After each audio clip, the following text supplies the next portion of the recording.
Hello, everybody. Welcome to the December meeting of the Talbot County Board of Education. We are here at TCEC.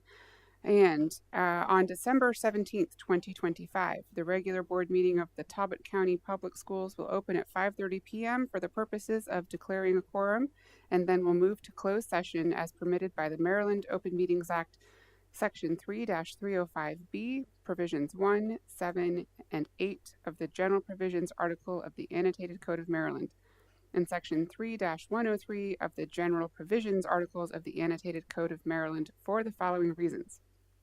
Citation 3-305B, Provision 1, regarding personnel reporting, to discuss the appointment, employment, assignment, promotion, discipline, demotion, compensation, removal, resignation, or performance evaluation of appointees, employees, or officials over whom it has jurisdiction, or any other personnel matter that affects one or more specific individuals. Citation 3-305B, Provisions 7 and 8, regarding legal matters. 7, to consult with counsel to obtain legal advice on the following legal matters. And 8, to consult with staff, consultants, or other individuals about pending or potential litigation, which includes the following: a social media lawsuit regarding litigation on behalf of school districts against Facebook, TikTok, Snapchat, and YouTube, a lawsuit regarding an alleged injury to a student, an OCR case regarding special education services, a student case regarding the alleged failure of TCPS to provide a free, appropriate public education, a student case involving school/residential placement, allegations regarding the Child Victims Act. I think that's it. So moved.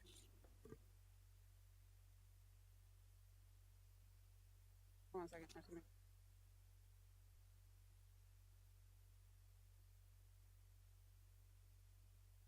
Second. All those in favor? Aye. Any opposed? Okay, thank you very much. We'll see you back in open session.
No, he has a.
Hello, everybody. Welcome to the regular meeting of the Talbot County Board of Education. It's 7 o'clock. We're going to get started right on time tonight, so small cheer for us.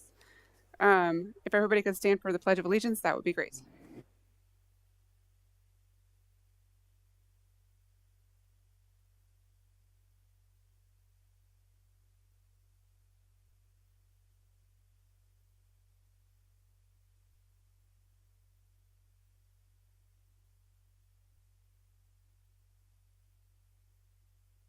We have a small amendment to tonight's agenda, correct, Dr. P? Did you want to make an amendment to tonight's agenda? Yeah, just on the agenda when it has legal billing, that should just be law firm selection instead of legal billing. Okay. I make a motion to approve tonight's agenda as amended. Second. All those in favor? Any opposed? Okay. And I make a motion to approve the minutes of our previous meeting, which was November 17th. No, work session November 17th, and our regular board meeting minutes, which was November 19th. Second. All those in favor? Any opposed? Okay, we're going to get started with recognition of the public.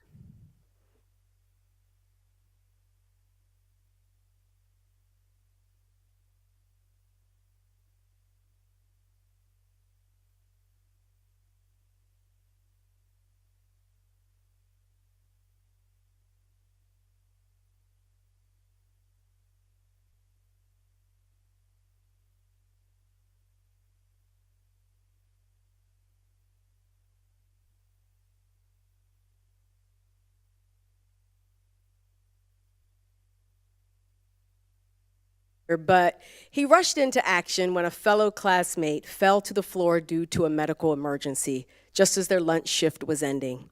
Ishan assisted the student and called 911 from his phone as a school nurse was called to the cafeteria via emergency radio. We want to commend Ishan on his calm and caring composure and his quick thinking during this emergency situation, which could have ended very differently had he not been present. Thank you, Ishan. You truly are a hero, and we are grateful for you. So we want to recognize you on this accomplishment for doing what needed to be done for a fellow student. So.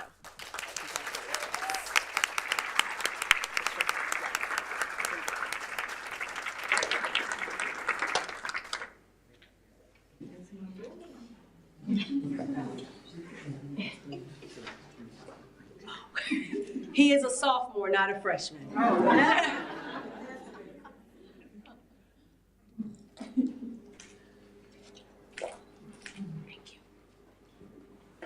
you.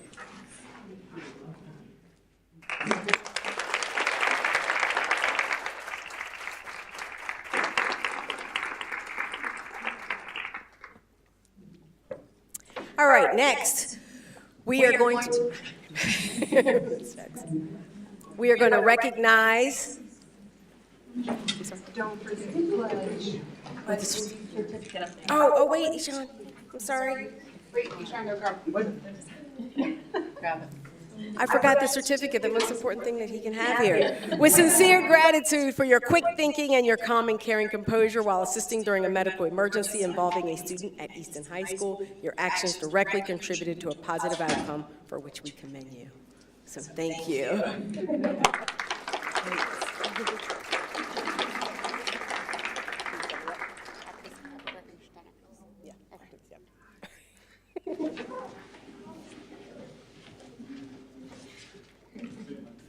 All right, we are now moving on to thank our Judy Center staff members. And so I am going to call Mrs. Amy Wallstrom to the podium, who leads the charge of working with our Judy Center staff, and we are appreciating Ms. Wallstrom as well. She is our TCPS Supervisor of Early Learning and the Judy Center. With sincere gratitude for your commitment and for the work you do to support Talbot County's youngest learners and their families. And so she's going to talk about the Judy Center, and hopefully as she's talking about it, help educate us on what it takes to get a Judy Center added to our district, because it's not like we just say, hey, we want a Judy Center and they give it to us. A lot of work goes into applying and being accepted to have a Judy Center in our district. So I will pass it over to you, Ms. Wallstrom. How long do I have to just kidding. Okay, so as we all know, learning begins long before a child enters the classroom. It starts at birth. That's right, it starts at birth. And the earliest years are the most good. And the most influential people during those years are a child's first and most important teacher, Good job, ladies. So tonight we're going to recognize this group of professionals whose sole job is to uplift and empower families as they guide their children through these foundational years. And this is our Talbot County Judy Center Early Learning Hub staff members. The Judy Center's mission is simple but a powerful one: to support children from birth through age 5 and the families who care for them by taking a holistic, multi-generational approach. Judy Center staff partners with families to help prepare children not only for school but for life. I should wear these, although I should have this memorized by heart. Through a wide range of programs, initiatives, and strong community partnerships, Judy Center Early Learning Hubs promote school readiness and child development by providing safe, welcoming spaces where families can learn, grow, and thrive together. And we now are very lucky to now have 4 Judy Centers operating in 4 of our schools here in Talbot County, and it's been a journey. In 2002, that's when Talbot County welcomed their first Judy Center at Easton Elementary School. Dina Myers, she is the Talbot OG of our Judy Centers. She's served as the Family Service Coordinator since its inception, and now has served as the site coordinator for that site for the past 3 years. Just this year, she welcomed a new family service coordinator, Bree Johnson. Give us a wave, Bree. There you are. And she just started, 2 months ago? Yeah. November? Was it November? November. And so we're so lucky to have her. Our second Judy Center opened at St. Michael's Elementary School 19 years later. So this was just post-COVID, a very interesting time to open a Judy Center. And that was at St. Michael's Elementary School. And Laura Holmes now serves as the site coordinator there. Alongside her is Gio Wynn, who serves as the family service coordinator. Last year, we were lucky to be awarded a grant, and I didn't write this, but I can go off script a little bit. Each site is an annual grant that we have to write for and be awarded for. To write a new grant is like a year's worth of work because it's a ton of prep and data collection and a needs assessment and just writing and writing and writing and writing. Tillman's grant was 75 pages, something like that. And so it's very, very, I would say detailed, there's a rubric and you have to make sure that you cross all the T's and dot all the I's, and out of 75 pages, there's a lot of T's and a lot of I's. So we were able to open up Tillman Judy Center last year, and we have Lori Julian serving as the site coordinator there, and Bonnie Callahan is the family service coordinator there at Tillman, and they've done amazing things in less than a year they've been operating. And this year, we won another grant, and so we're so excited to open our 4th Judy Center at White Marsh Elementary School. Summer Moore, who was at Easton as the family service coordinator, there's Allie, is now our site coordinator at White Marsh. Diana Edwards, who was a multilingual family support staff at Easton part-time, is now a full-time family service coordinator at White Marsh.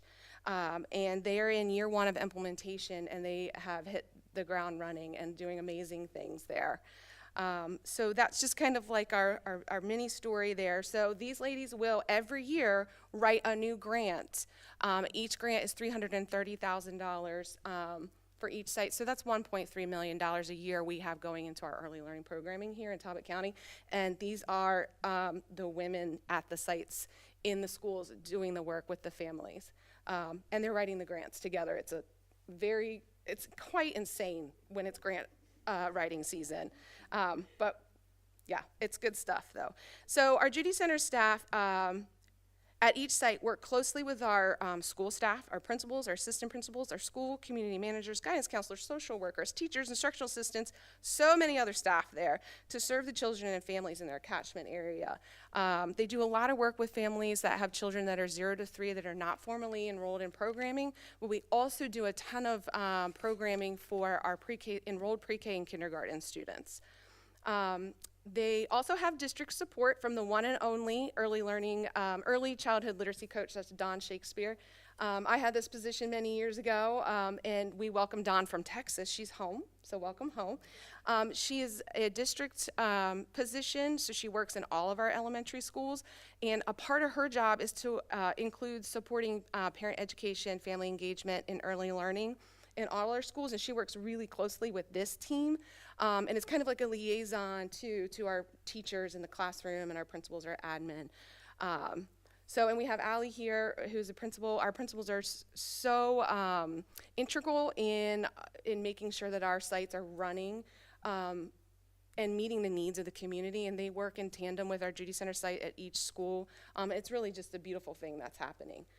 Each school is very unique in the needs and the way that the grants are written, because it's based on what the children need, what the families need, what the community needs, and it changes each year, and actually changes throughout the year based on our needs. MSDE is they're the grantor. They give us the state grant every year, and they provide a lot of oversight and guidance. So we meet with MSDE daily, literally, like there's communication daily, and they're really an amazing support, because they are under Blueprint expanding and scaling the Judy Center model, because it is so impactful and so great for our communities.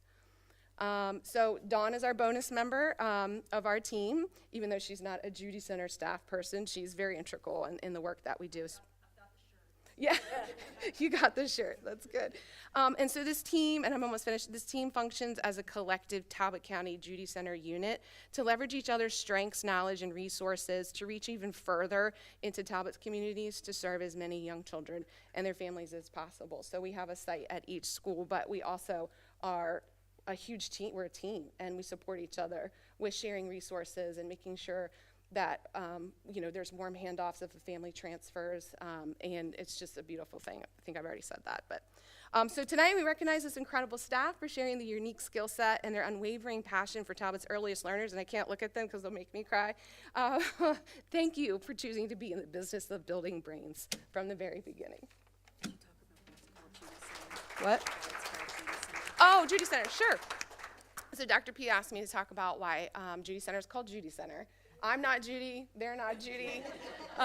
Judy Hoyer she was an early educator in PG County, and this was her vision. Is it Hoyer? Yes. And her husband was a senator, and she developed breast cancer and passed before her time. So to honor her, her husband, the senator, Steny Hoyer, and who else? The governor at the time, Glendening. They started the very first Judy Center, and that was in 2000, I think, right? 2000. So Talbot East Elementary School got a Judy Center 2 years after Judy Centers were created, and now we have 4, which is crazy. 101 in the state, and thanks to Blueprint, there is a massive expansion. How many awards were there last year? This year there were 9, and then last year was 7. So we were one of 9 for White Marsh new this year, and last year we were one of 7. There's supposed to be more each year, so we're pretty lucky to have earned 2 years in a row. Last year was my best grant, though, for real. I learned a lot. We wrote renewal grants for all 3 of the sites, and then we went into writing our new site grant, and I was like, I got this.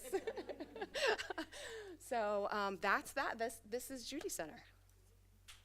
Anything else? No, that's good. So we do have certificates, and I'll call them up one by one. When I came back to Maryland, Judy Centers were new for me, and I was just astonished to see an environment where early learning was a priority, not just for the student, but for the entire family.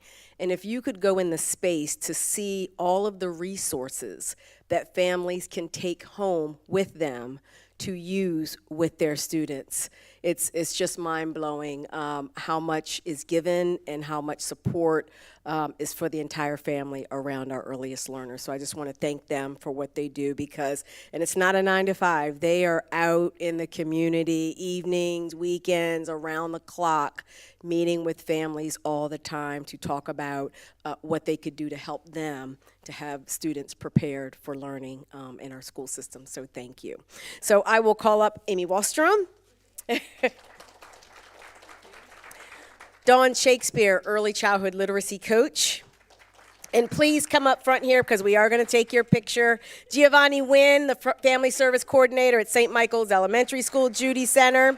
Laura Holmes, she's a site coordinator at St. Michael's Elementary School, Judy Center. Bonnie Callahan, the family service coordinator at Tillman, Judy Center. Lori Julian, the site coordinator at Tillman's Judy Center. Summer Moore, the site coordinator at White Marsh, Judy Center. Diane Edwards, family service coordinator at White Marsh Judy Center. Dina Myers, site coordinator, Easton Elementary Judy Center. And Brianna Johnson, family service coordinator at Easton Elementary Judy Center. Thank you all for your work. All right, so I guess we got to position ourselves.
Okay. Thank you again, ladies. It's great to see you all. I know we had a good site visit last month, so thank you for showing off your work in home, so to speak. Next up, we have public comment, and I believe we have at least one person signed up to speak tonight. Am I correct? Okay. Are you here? Who's speaking with us tonight? Mr. Hill? Okay. Awesome. So I'm going to read some guidelines first, and then I will call you to the podium. So it's a little long. Please bear with me. In order to maintain an orderly presentation of comments by the public, the following guidelines will apply. Comments are limited to 3 minutes or less and are to be directed to board members from the podium. When the allotted time expires, the speaker will be permitted to complete their sentence and then return to the audience. If unable to complete comments in the allotted time, individuals are asked to submit remarks to the board in writing. Signs or posters may not be displayed at board meetings. Handouts may be left for board members at the podium. Public statements made at a board meeting should relate to the agenda items for the current meeting, a recent or future meeting, or a matter of general policy over which the board has authority. Personnel matters, matters relating to individual students, pending appeals, the actions or statements of individual staff members, or items related to employee negotiations are not appropriate topics for citizen participation. Board members will not answer questions during citizen participation. Questions should be submitted in writing to the board. Responses will be provided in a timely manner. The board and/or superintendent reserves the right to correct misinformation presented during citizen participation. The board reserves the right to limit the number of speakers on a particular topic so that multiple topics may be addressed. The audience is asked to be respectful of public speakers and board members. Failure to comply may necessitate removal from the public meeting. Thank you for respecting these guidelines. Okay. Mr. Hill, you can step up to the podium. Please introduce yourself. You will have 3 minutes to speak as per the timer, and I'm sure a loud noise will buzz when your time is up. Go ahead. Thank you. Got my watch here. Well, I just want to say thank you, board. Thank you, board, for letting me have a few minutes to speak. And thank you for the time that you spend on our children. I know the pay is not much.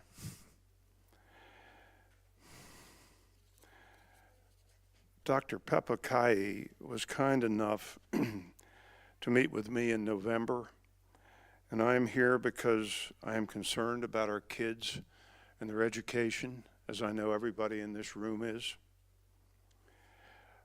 I saved over the last 6 months 3 articles from magazines, mostly the Wall Street Journal, and they were examples of how school systems that were not doing very well went from 30% in reading up to 90%. And I thought, you know, I don't know whether all these ideas are perfect, but I thought I'd like to share them if you don't mind, because it particularly caught my eye about a school district in Houston that turned itself around. And I want to read a little bit from this article. The article is entitled from the September 9th, 2025 Wall Street Journal, "The Economics of Education Reform," by a gentleman by the name of Roland Fryer. And he says, in 2012, my graduate student, Will Doby, and I collected unprecedented data from nearly 50 New York City charter schools to see which practices truly boosted student learning. Class size and teacher credentials, political obsessions for decades mattered little. What mattered most were 5 concrete, replicable practices. 1, more instruction time. 2, high expectations. 3, frequent teacher feedback. 4, data-driven instruction and high dosage tutoring. 5. What I will do, if it's all right, is pass these out for your edification. If you have no interest in them, throw them away. I don't need them back.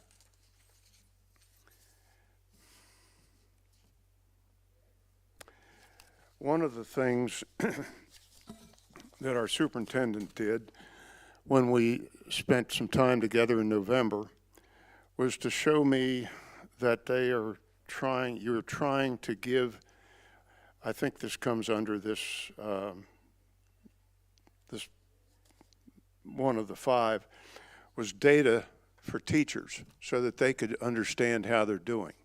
And she gave me a copy of this, which I found very interesting. And I thank you, Sharon.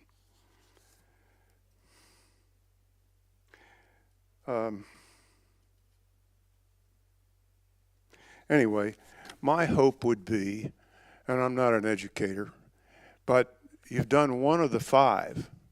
My hope would be that perhaps you do the other 4. And in closing, I would share something with you that my stepfather shared with me.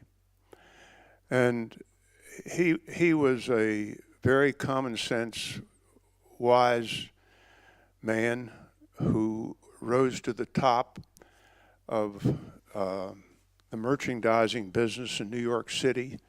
He managed great big stores like Saks Fifth Avenue and Burdines and so on. And the thing I remember the most about what he told me growing up was he said, "Tom, don't try to come up with the best idea you can." He said, just go out and copy somebody else who's doing whatever you're trying to do better. And I guess my hope is that in putting this gentleman's 5 concrete examples in front of you, that you will choose to emulate them. Thank you for your time. I appreciate it. Thank you very much, Mr. Hill. Please feel free to drop off your handouts. If you want to leave, we can take one and pass it down. Thank you so much. Okay, next on the list we have our student board member reports, starting with Tyler, who's going to present on St. Michael's.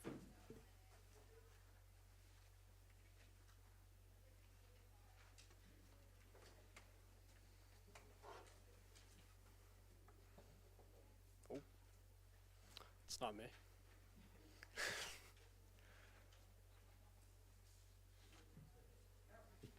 I'm sorry, our slides are backwards. Fixed it. There we Okay. go. Well, hello and good evening, and I'm going to be giving you the presentation on St. Michael's in the month of December. Starting with what we're going to be getting into is sports, clubs, school events, and the fine arts. So starting with sports, the Saints men's and women's basketball have had their first couple games, including a game last night against Kent Island. And then earlier in the week, last week, senior Johnny Mounts joined the 1,000-point club after 4 years with the Saints.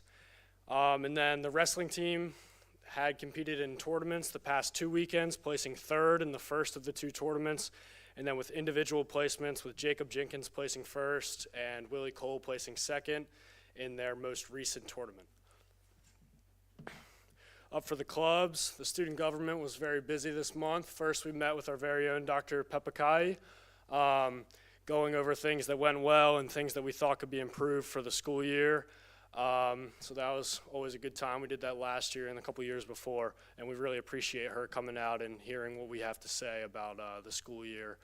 And then also we had a Slap Happy Open, which Slap Happy is a trivia game that our teacher, Mr. Coons, who teaches student government and human geography, always plays with the students, and you slap your desk to buzz in and answer trivia questions. And so basically we did this as a fundraiser,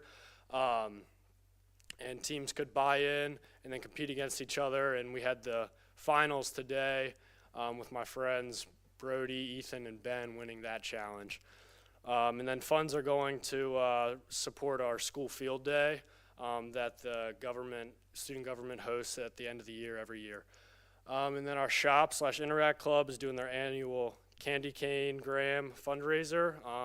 And this raises money for scholarships for their members. Just a little bonus so that they can pay for books and other things when going into their first year of college. And then with school events, the Royal Oak Church made 25 food boxes leading up to Thanksgiving, handing out to students in need so that their family could have a nice Thanksgiving. And then this process will be repeated for the Christmas holiday. And then also the Saints are having a holiday spirit week with the days up there like Pajama Day and Holiday Character Day, just as a school event to kick off into the holiday break. And then lastly, going into the fine arts, the band and choir have been busy. The band participated in both the Easton and St. Michael's Parade, as well as their annual Christmas concert. The choir was also participating in this concert, along with the choir and band at the local Festival of the Trees, which we do every year and is a good, fun way for the two groups to play in the community. And that is all I have for you guys today. Thank you and happy holidays. Thank you so much. Next, we have Elmer, back up a little bit, from Easton High School.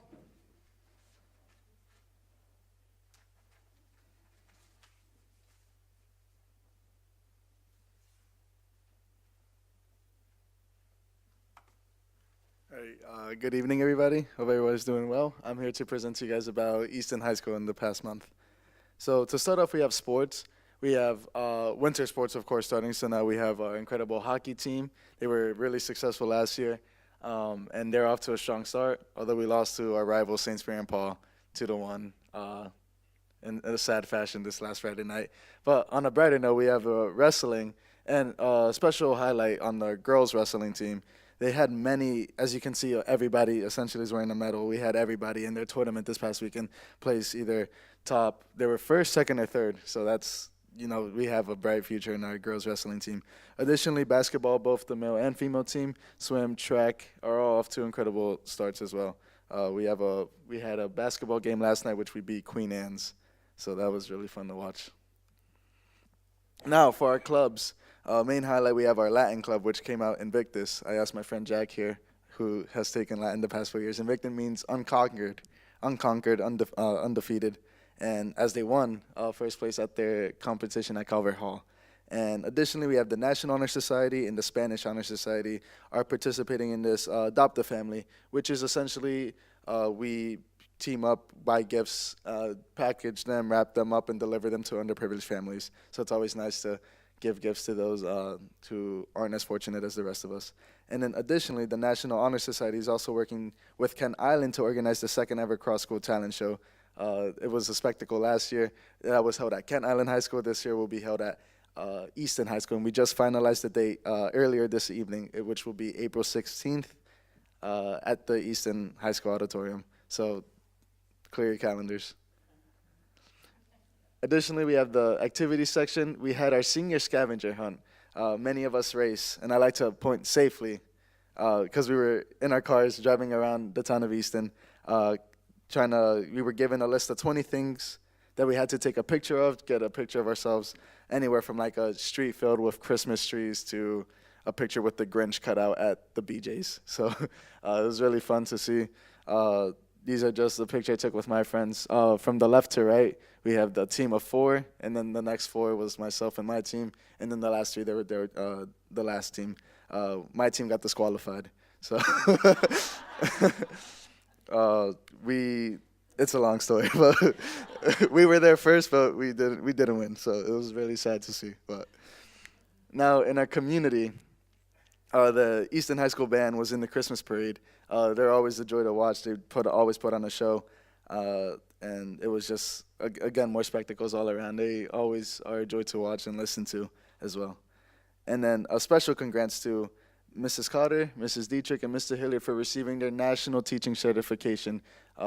Various warriors have also signed to pursue their athletic careers at colleges. But again, special shout out to these. It is one of the highest honors you can receive in teaching. So it's a process that takes years, I've heard, and now they are officially certified. So great shout out and congrats to them. And then that's all I have for this month. Stay tuned for next month. And as always, go Warriors. Thank you, guys. Thank you so much, Elmer. Next up, we have board committee reports. Anybody's committee have a meeting this month? We did have a special education committee meeting, and we had MSDE attend the meeting and discuss certificates of completion for students in the special ed pathway.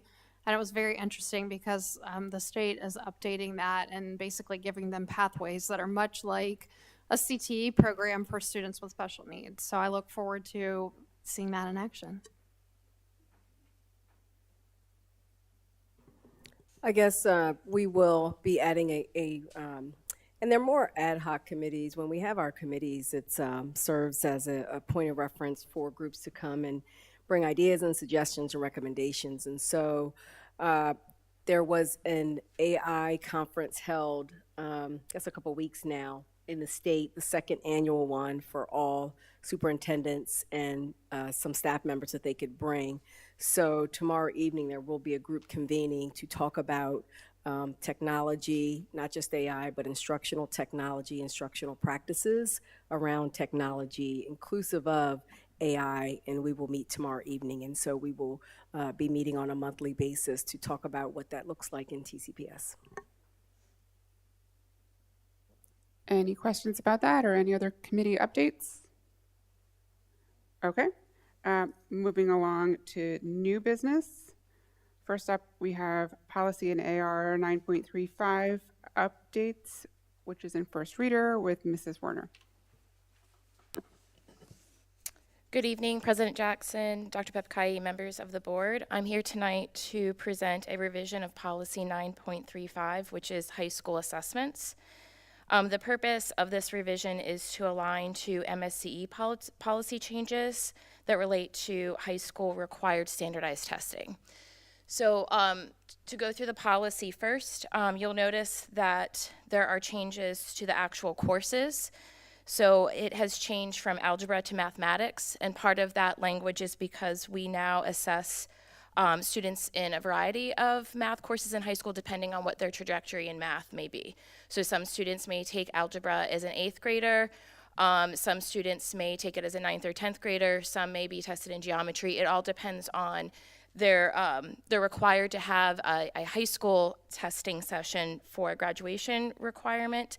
And also we're keeping in mind that the state is moving in a new direction with a math framework, which would be a more integrated framework within the next couple of years. So we felt that that language of having mathematics was more inclusive of all courses that students may test in. The other change is biology or life science. This is because it's sometimes used interchangeably of the test that they take after completing a life science aligned course.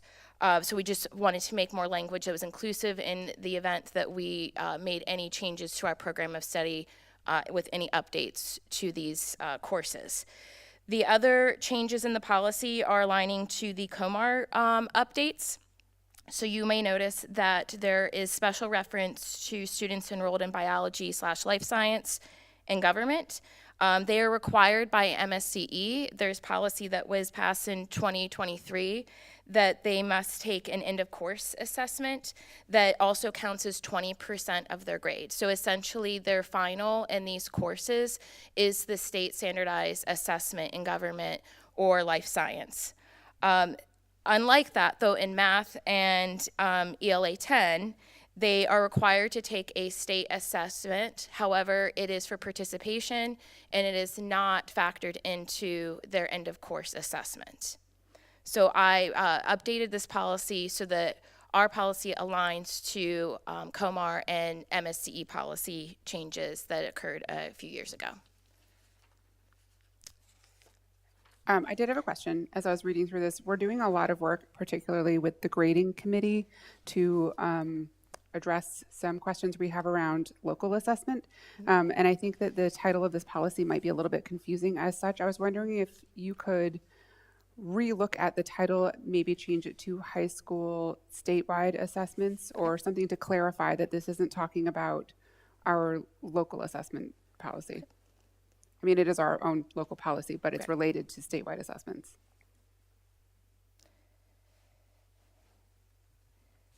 And then if I could now direct you to the AR changes, because there are some more substantial changes in the AR. So some other background with this policy, this MSCE has changed some of their practices and policies with what students are required for graduation when it comes to state assessments. In the past, students, depending on the course, had to earn a certain qualifying score to earn the graduation requirement. So they had to pass the course and also earn a particular score. And it varied depending on which assessment, whether it was government or ELA math. Now there is a participation requirement. So the language of this policy has changed to reflect that, because most of this policy outlined the trajectory of a student dependent on how they performed in the class and or the assessment. Now they are required to complete the course successfully, earn the credit. However, they are not required for graduation to have any sort of passing score. This has a lot to do with shifts in different assessments and how scores have been recorded. Like, for example, in MCAP, that is on a 1 to 4 scale now, where in the past there was a cut score. We're working with different scoring features. So when they made those changes, that part of our policy is no longer relevant because there isn't a required passing score. Now this changes when we're looking at this for biology and government. So I'll first go through what this would look like. The first part of this AR is directed specifically to our math and to ELA, because those two courses are not part of the required EOC grade, the 20%. They are required just to take the assessment for participation. However, we still provide support and look at that data depending on how students perform. So the language of this has changed to reflect that it's no longer a requirement to pass an assessment. Instead, they must pass the course and also complete the assessment. Yet if you look under number 1 and part A and B, there is a description of what happens dependent on the student's performance. So this policy is reflecting that we still provide the information to the parent and look at the data and look at those test scores to appropriately schedule a student or provide interventions, just like we did prior when it was required for a graduation graduation requirement. So those supports are still in place. Then looking at the end of this policy under number 2 and 3, number 2, looking at when a student fails an assessment line course specifically. So this is a requirement that they successfully pass the course, that it is required, and that they may retake the course as an option. And that can look different depending on the student's scheduling and what the course may be. But they are required regardless of the score, because again, the score is no longer relevant towards a graduation requirement. The last section is specifically pertaining to the science and government assessments, because they are aligned to the MSTE requirements, the COMAR requirement of that test also being factored into 20% of the student's grade, which currently aligns to how our finals are calculated. And then all of the different pathways that a student may take to get to that end goal of successfully completing that graduation requirement.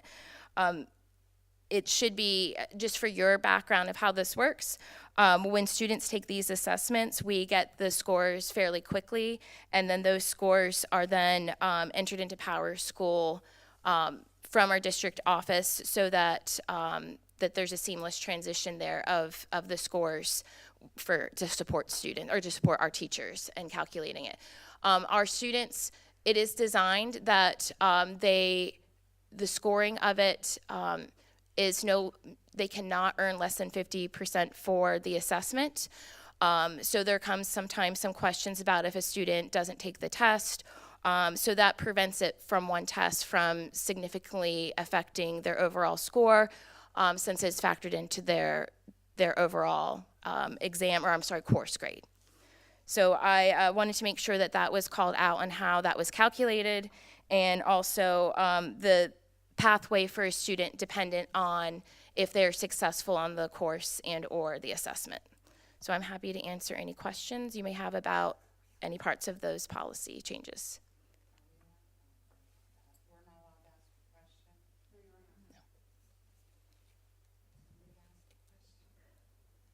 So they don't pass, so for math and ELA, they don't have to pass the final assessment. For math and ELA, they receive an MCAP score that ranges from a 1 to 4. They are not required by Maryland policy to pass. It is not factored into their grade. So as far as Talbot County, what do we require them to do? We do not. So one thing that you should note, we do not get these scores in time to, even if there were an adjustment, and that's one of the reasons why the state does not have that as part of the requirement. We do not receive our scores until approximately July. So there's a significant gap in time when we receive the scores from when our students take them. So it is not possible to even, on a technical side of this, to consider factoring that in. It is not required for us to, by state policy, for us to factor that in. What's our requirement for them to pass? I mean, and this is for graduation, right? Because the math and ELA is 10th grade we're talking about, right? ELA is 10th grade. Math, it depends on the course that they're taking. Okay, so it's algebra, so some are 9th grade. Okay, so it could be all high school, 8th 9th grade, through 9th, 12th. 10th. Mm-hmm. So do we have an assessment that we could give them? They still take a final assessment. And the final assessment would be Talbot County's assessment if we deem them ready to graduate. It is factored in like any other final. It's 20% of their grade. So these students still take a final exam. Okay, so it's like the MCAP or a state test. It's like any other state test. It doesn't affect their grade. It's kind of like what they know. We're just assessing. What this policy is pertaining to, is their state assessment, the MCAP assessments. Our students still take final exams in these courses, with the exception of biology and government, because those serve as their final exam. So when did the requirement, I think there was a period of time, as I'm understanding it, that the state put in, or Talbot County put in, and you can clarify which, that that you did have to have a certain passing score on these particular tests. Correct. So when did that come in? When did that Well, that's start? complicated because part of that was affected by the pandemic. So prior to the pandemic, back in 2018, 2019, we did have required scores in all 4 of these assessments, and then students had a variety of ways, if they were not successful, to earn their successful completion through what we called a bridge project, and that was an alternative pathway. Since then, the pandemic affected our testing, and some of you may recall that we went through a period of a shorter test cycle when we came back in 2021, and that was when we started looking at this newer scale in MCAP that was a 1 to 4. From there, MSDE made policy changes that no longer required a certain score be a graduation requirement. So there were a series of waivers back in 2020 because of the pandemic that made participation the only requirement. Students were waived due to the pandemic, and then after that, they changed their requirements to participation. The requirement just started like 2018, 2019 school year. Is that right? From what you're saying? No, the requirement for, which requirement are you speaking to? The newer changes? No, to have a certain score, a certain passing score on these tests. in order That to has graduate. been, that was established from many years back. So when I came to Talbot County in 2008, my students were required to earn a certain score as well as pass the course. So prior to that, even if they were successfully completing a course, if they did not pass the exam, they were not deemed successful in completion of that graduation requirement. That is no longer the case per Maryland requirements. So we are aligning this policy to Maryland changes in 2023. This is just the dumbing of America. This makes me sick. We need to raise the bar so that our kids will rise to the occasion. Not make it so low they can't barely jump over the bar. This is wrong. This is just wrong. I agree. This is a participation grade, and this is their education. We need to push back on this. This is not participation. These kids need to work, and they need to earn what they will get what they earn. I mean, I don't know. I mean, if that's Maryland State, I have heard this. That's why I was going to ask you, because I read in this earlier that they were. It said, okay, I think it's because the 2 different programs. There's government and There's 2 different yeah. pathways because so that of right. Then I did hear that now Maryland isn't even requiring them to pass. So I wanted to ask, is that So really true? it's And not it is. so there's still a level of accountability. So I would like to back this up just a second. So when we think about this for biology and for government, that is essentially the state assessment is their final exam. So it's very simple, similar to their final exam. Our students do not take 2 exams. They take the state assessment. It is a quicker turnaround because of the manner that test is given. It's not as much rating for it, so we get those scores much quicker. ELA and math, ultimately the state board determined, I believe back in 2022, that they were choosing not to go in that direction for ELA and math for a variety of reasons. Some being that there have been some changes to the assessment. And I think one thing that it's important to know, if state testing is very complicated and it requires, when you are holding students accountable for a certain score or passing threshold, it's very important to know that there's a series of steps that have to happen to ensure that test is credible and fair, equitable, that it truly covers all of the standards. And that requires a series of years of vetting scores. There are various, I served on testing groups every year that would look at this for science. It goes through a very, very strenuous process of looking through data. And I believe that part of that with the state changes, I was the local accountability coordinator at the time, so I was very well aware of what the requirements were. They were still in flux of changing their assessment and using the data.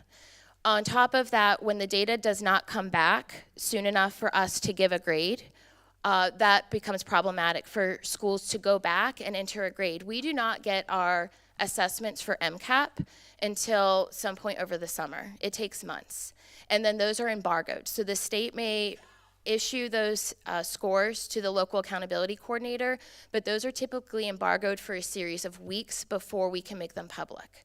That does not give an LEA enough time from there to make decisions for our students of whether they have earned graduation requirements if they were a senior, or what courses they should be in after that, depending on if it's tied to credit. So there are a lot of factors in that when that decision was being made. But I do want to assure our board that we use this data still and still hold our students accountable through their final assessments that are aligned to MCAP. So our students take these assessments, they take them seriously. They understand that they are still important tools for their teachers to know information about them and their learning. They are used to taking these assessments as young as third graders when they take their MAP testing. They understand that. And they still are held accountable through their final exam. So in math and ELA, our students are taking 2 exams. They're taking their MCAP, and then they're taking their final exam. So the difference between the two is that in government and our science assessment courses, our assessment line courses, they only take 1 exam because that exam counts as their final. And then for ELA and math, depending on what math course they're in, they take 2 assessments. And MCAP assessments are sometimes not taken right at the end of a quarter or a semester, I should say. We have a testing window that is very broad, and sometimes those students are taking assessments in March when the course is not over until May or June. So there's a lot of variables and factors into this that I believe that the state back in 2022 took that into consideration when they were making this decision of what was a graduation requirement versus what was used for accountability for an LEA, not necessarily the student. MCAP is used for an accountability for us to know our students' data, while their final exam is for their accountability, if that hopefully clears up some things there. Can I ask you what I hope is a quick question and then have a longer one? First, for students in AP Bio and AP Government, is the AP exam the test that counts for this, or is there an additional state-given test? Those students do take the government assessment. I have to look Dr. Einhorn for that. That's correct, right? Yes. It's aligned. So this has been going on for several years. So I do want to assure the board that this is just us. These practices have been in place for several years, especially with government, and the science assessments have been a little bit more stable through the years of not having as many changes. That our students have always taken government, whether they don't have to take the separate course. So if they're in AP Government, they are prepared to take the government exam. That has not been a problem for us. Okay, so my second question is less of a question and more of a how I am interpreting what you're saying. To me, this is not so much a dumbing down, but a deprioritizing of the state assessment and its importance, I guess, in our overall graduation Correct. evaluation of whether someone is ready to graduate. So for me, what I'm pulling out of this is kind of a win for local control, because we can evaluate with our own final, which is worth 20% of a student's grade, whether or not they have mastered the class material, as opposed to relying on a test created by some company Correct. that the state has decided to purchase, which we've talked ad nauseum about being maybe not the best measure of what a student knows. This is kicking it back to us, saying, actually, the score that you get on that random test does not determine whether or not you graduate. The score in your class determines whether or not you pass or fail, and that determines in the long run whether you graduate. What they are requiring us to do is assess them so that we can gather the data Correct. to make other decisions long term. But I see this as 2 very different things. Correct. And I'm actually okay with it. And to your I would much point- rather have more local control over our students and what they are learning and what our students and our own board sets as their standards and the curriculum that we have vetted and selected, as opposed to passing it off to the state, which we have talked about a lot as being maybe not the best measure of where our students fall. Which is another reason why, President Jackson, I agree with your suggestion of changing the title of that, because that could help some of that confusion when we list that it's a state wide assessment instead of just high school. That's a great point. The other thing for the board to be aware of is students are also held accountable to this for their CCR trajectory. That is one of the indicators for blueprint of a student showing that they are ready to move on to what we call a post CCR pathway. So they are held accountable for that as well, and there is some motivation behind that for students to go into an AP pathway, a dual enrollment, or a CTE pathway. And we receive funding based off of our number of students who earn CCR. And the score of this is one of many ways that a student can deem themselves CCR. So there is some still tying back to this to the student, but I will say that that is only one way that there's multiple avenues that a student can demonstrate that they are college and career ready, but this is one of them. 2 questions. They don't do a bridge any longer, Correct. right? Okay. And then is 50% considered a passing grade? So 50% for the state of Maryland for the end of course assessment is what a student would receive as the lowest possible score. And that is completely from the state of Maryland. We have no control over that. We receive the scores from the state testing. We have a platform that all students in Maryland use for all of these assessments. We receive a score report and then enter those scores in. So if a student were to just come in and only answer a few questions, they would at least get a 50. And I believe that the rationale behind that was that the state was taking into consideration there's a variety of grading systems that they were working with, and they had to make sure that one assessment did not necessarily impact a student's final grade. I But if that- understand that with the, but so locally we can change that. We cannot. We cannot. But what's the point? What's the point in giving the, I this meant is, locally, we can change that 50% may not be the passing grade at the local level. What Emily was saying. but for the state assessment, what's the point in giving the, if it's to assess what the student knows, what is the point in giving the test if they can't get lower than 50% and they answered 2 questions? That's complete falsity. It's a lie. Well, we still It get a does- score report, and it gives us information of how students perform in domains. So there is more to that data than a particular score, but that is what the state has determined is the required score. Okay, I'm sorry to be, but I'm confused. But the state, it doesn't matter if they just participate. So why don't they just give the correct score if it's 30%, 20%?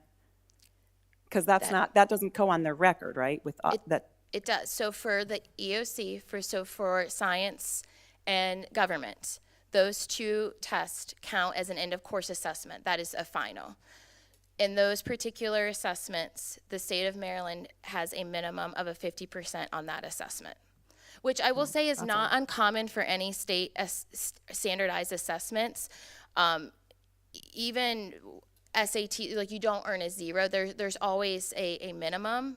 So that is what the state has determined, and that has been in place for several years now. That explains why our scores are so low. It's our job to prepare these children, students, young men and women for the future. And if you go out into the public and get a job and you answer 2 questions and do 20% of the work, you're going to get fired. We're not setting them up for their future. This is just barely passing the minimums, and it's not okay.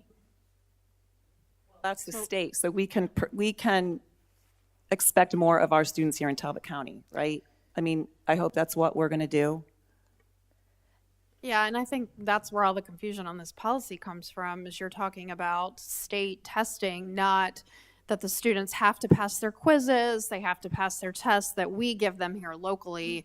I mean, I have 3 kids here in Talbot County Public Schools, and they take anywhere from 8 to 12 quizzes a semester, and then they also take a large unit test. So they have to pass all that in order to get a good grade and move on and continue their studies. But the state test itself isn't factored in as part of those formative and summative scores. For biology and for, that counts as their final grade for science and government. I would also like to say that this like standardized testing, at least since like I've grown up in the Talbot County school system my whole life, and most of my whole life, and then like there's always a perception that these exams, like we're told that it doesn't count, it doesn't matter, it isn't factored in with your GPA. There isn't anything like that. So there's like also that narrative that because it doesn't matter, kids just like mindlessly scroll through them. I can't tell you how many times I was talking to my friends after the 2-3 hours that we just sat in there, took the MCAP or whatever it may be, and they just said, yeah, after like the first 30 minutes I got bored and I just guessed on everything. So then you also have to account for that, whether it is a minute percent of the population that they just scroll through it or not, but you know, you also have to factor in those people. And then you also have to, if this whole thing is to prepare the student for the final exam, now with the new late policy, now teachers, they don't know for certain if their students are prepared for not only the summatives that we take in class and whatnot, but then also the final assessment and then now this exam, because now with the new late policy, I can turn in an assignment after we take our big unit assessment. So then now the teacher has to wonder if the student really grasped the material or not. So I just wanted to say that. Thank you. I would like to bring it back to a discussion that we have had ongoing about state testing and about where our scores show that we are or are not. And while I do hear people like Ms. Forner stand up and say, no, kids really do try and they really care about it, I'll say anecdotally, I disagree. And so I don't think that our state test data is always giving us an accurate snapshot of what our kids here in Talbot County know and how hard they try in their day-to-day activities and how well they are succeeding academically. And I would point to, huge successes in college and looking at what some of our alumni are doing in the world and saying that our graduates are going on to do big, bold, amazing things. That does not show a less than 5% proficiency in math, for example. So I think that there is a large delta between what we are measuring and what is actually happening. And while I am pleased that we can assess our own kids and decide whether or not they are college and career ready, mostly on our own, that's what this says to me. It's putting it back here at home, saying you can decide what you think based on their assessment that you have given them.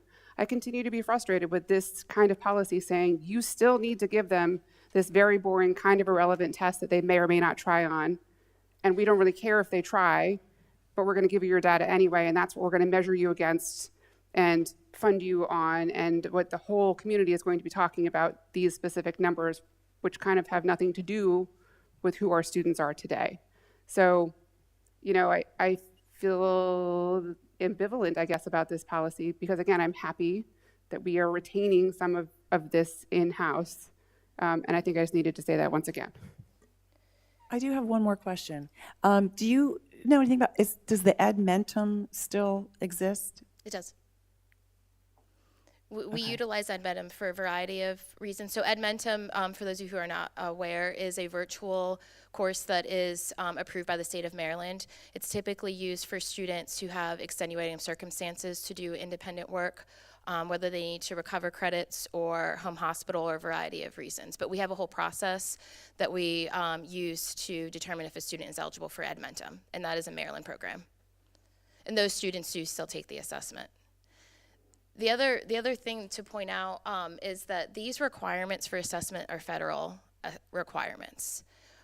So it goes beyond Maryland. I hear your point regarding the accountability when it comes to student performance.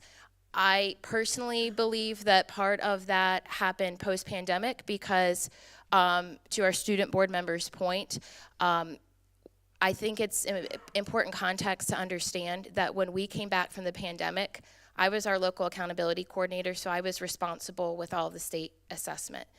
Students and parents and teachers were very, very frustrated and had a lot of anxiety with state testing after not being in school for many months. And the message from the state of Maryland was, we want you to test and try this, and trying to take that anxiety off, and that message of it doesn't count. So I don't disagree with those points. But I think we're still recovering from that message. And when I've talked to colleagues across the state, Talbot County is not alone with that. So we're really at this crossroads where we are 5 years out from the pandemic, and we should be able to hold students and our teachers and our district and everyone who's involved with the process accountable for their part of the learning process. But I do think that some of that messaging of this doesn't count is a side effect from some of our post-pandemic experiences. I mean, in a perfect world, somebody in Annapolis changes it so that the testing is given in a manner that it can count as part of a grade, because then people will actually apply themselves to the testing.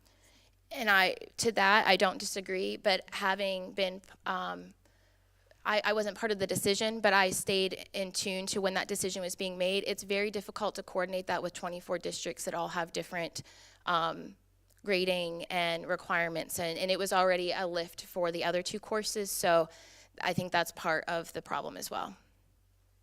What I'd like to see, which is a big ask, and hopefully it can happen somehow, is when the state scores come out, that we also have data that we can put with that when it hits the newspapers of what our average GPAs are for the students, to kind of explain that our students may have had a bad day with the state test, because it does measure just one day of a student's entire school year, more or less, and some students do not test well, which I know from my kids. But if we could have something that counteracts that to a degree, that says, but on average, the student has a 3.0 GPA, even though he might have failed the state test, he's still getting an education. That becomes the sale point, not the state test. And I think that we do that for our senior class. I know Ms. Gardner puts out a profile of our senior class when we're able to report on industry recognized credentials and SAT rates and all of that, but that is something that we could consider for other grades. It needs to be broadcast more, because that, the trauma is there with state scores. We need to say, but look at this, and make that as relevant and prevalent as the state scores are in the paper. Just my opinion for the AR, since we are more governance and FYI for the AR, it probably will be helpful to put some type of language on learning outcomes being measured throughout the course, or maybe at the end of the course, rather than just making it you participate in the assessment and that completes the graduation requirement. Particularly looking at the policy, the highlighted paragraph number 2, where it says, for Algebra 1 and English 10, the statewide assessment aligned with these courses satisfy the graduation assessment requirement through participation. And that's probably not 100% accurate, just the way I'm reading it. It's making me feel like you just participate in the assessment and then it's okay to graduate. That's probably not accurate. You probably have to successfully complete the course as well. Would I be correct with that? So it might be helpful to rearrange that language in paragraph number 2. Okay, thank you. So I'm curious, as we're making this change, and I just want to clarify and understand. So are there still some jurisdictions that are tying these other MCAP scores to graduation, or is it that the state has said across the state, because of the way they're now scoring the assessments, et cetera, that those, other than biology and government, I guess, which we're using as a final, that those should not be used? So is that what you're saying, that Correct. Across the state is now saying, do not use these scores for a graduation requirement?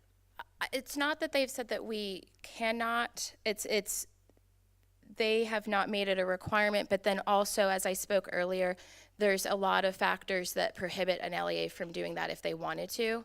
And a lot of that has to do with the timing of receiving scores is a huge barrier. And the timing that they take it. Correct. Right. So they often take MCAP tests as early as March or April. So the course isn't complete. Don't get the scores until the fall, the following Right. fall. So if it's a senior and they're taking the test in March or April, Right. and they are supposed to graduate the end of May, and then we don't get the scores until September. Right. And it also factors into eligibility problems as well if for students in fall sports. Having time to use summer programming in high school for students if they need to, earn credits or whatnot, it's problematic for the timing. So are other jurisdictions still using scores for graduation or not? Not to my knowledge. Okay. I don't see how they could if they wanted to, based off those other issues.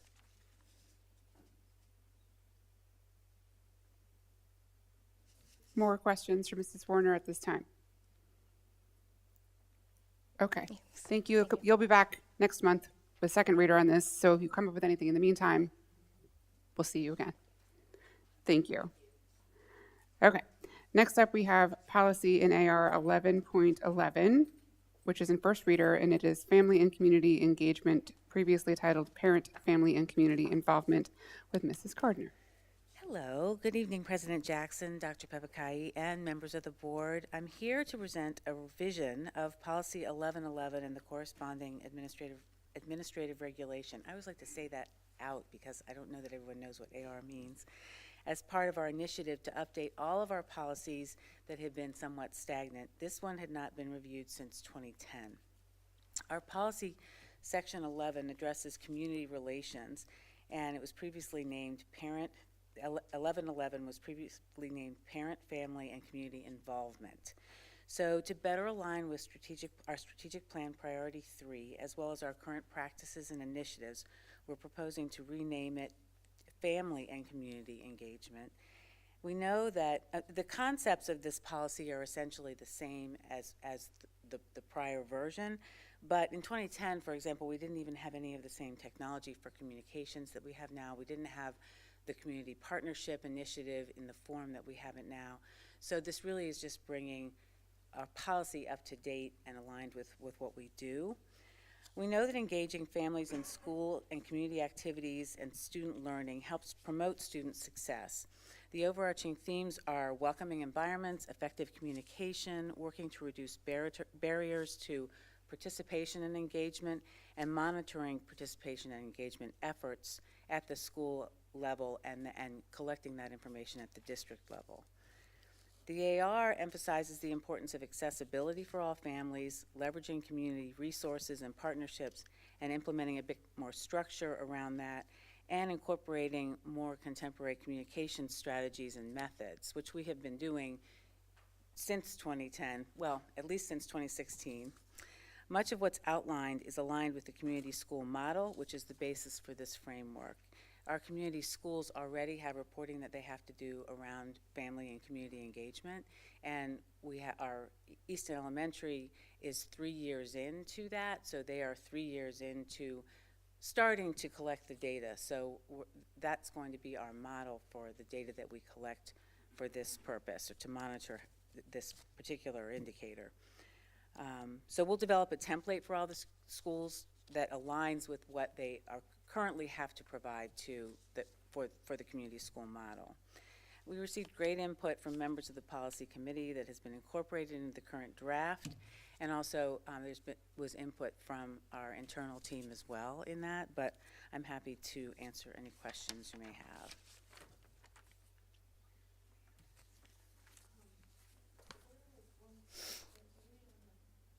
AR2, I can't see. There was one spot where you were going to measure, and I think it's on the AR. Mm-hmm. You were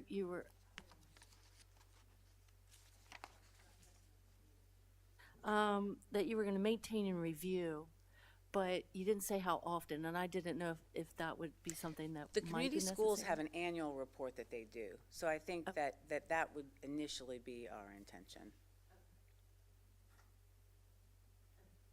Would you do that same kind of review at the schools that are not community schools? That's it. The alignment across the district is part of the goal in this. When you say annual, could you just put in there and as needed or something along those lines, please? Yeah, thank you. More questions for Mrs. Gardner on this? Okay, thank you so much. Thank you. Next, we have policy 5.12, which is also in first reader. It's the transportation of non-public school children with Mr. Schaefer.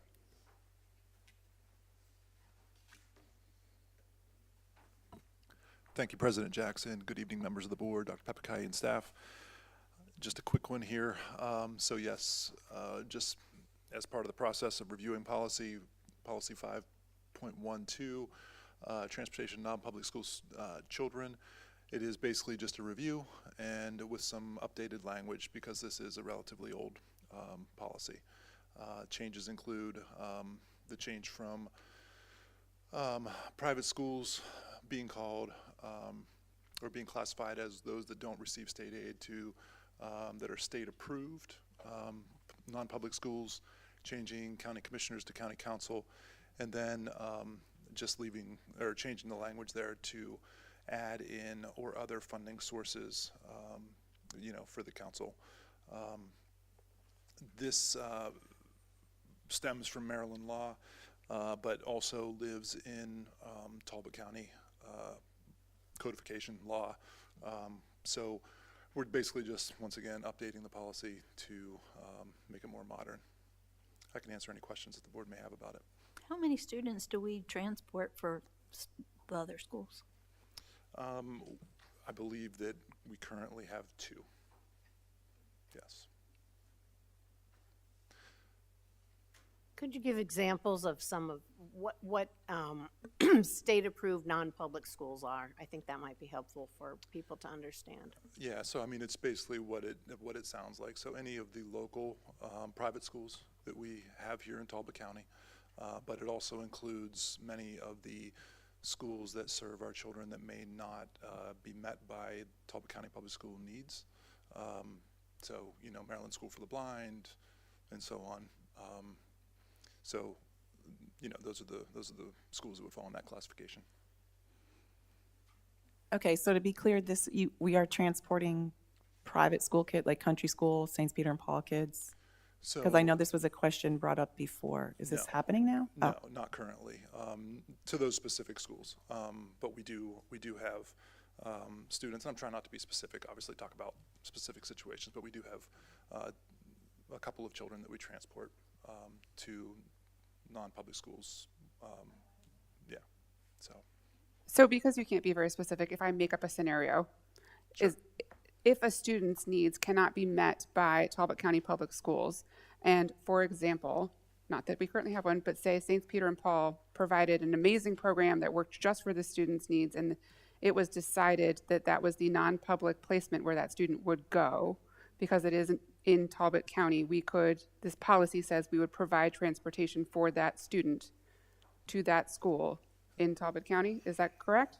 So I don't believe that that's the intent of the policy. So the intent of the policy is this references students that are not Talbot County Public School students, right? So this would only apply for students that are attending a private school that would, and based on the language here, that would have very limited access to bus privileges if they lived on an existing route and we were going close to the non-public school or to the closest point based on the language. This is very restrictive, and that's why nobody really takes advantage of it, because it really creates a situation that's very limited to a very select number of students. So this would not be the policy that covers children that would maybe be going to the Maryland School for the Blind or the Benedictine School or anything like that? Correct. This is for non-TCPS students. As I recall the history of this law going back many years, it was developed for parochial school students that were attending parochial schools who still wanted access to public school transportation.